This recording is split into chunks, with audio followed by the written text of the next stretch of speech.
Over the summer, I got to spend time with my grandma on my dad's side of the family. I'll start by saying I didn't leave the best of impression on her when we first met in Vietnam. I was roughhousing with my uncle and I ended up cursing at him, which she heard from the next room. I was scolded and apologized the next day. Afterward, we never really spoke to each other, even when I moved to the United States and lived across the street from her. Due to some circumstances, I got to spend some time talking to her and learn a lot about her life. She was taking care of my 8 uncles on very little money. My grandpa was on the opposite side of the leading Vietnamese party after the US withdrawal and got sent away. I heard he suffered a lot and still affected to this day. He was eventually let go and ended up migrating to the United States with my uncles.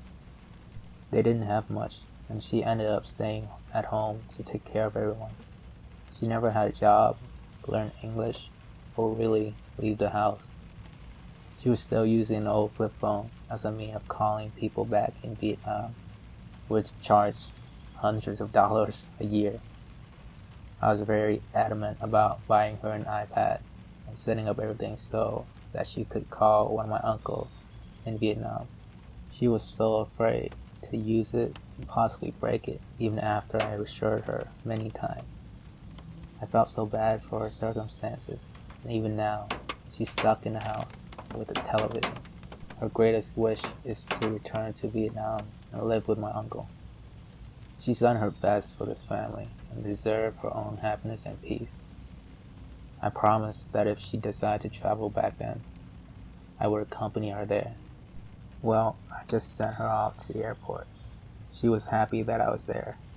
I felt like a liar when I found out that she was going to Vietnam and I wasn't able to accompany her. I thought that she was going to stay in Vietnam for good. I'm glad that she got her wish.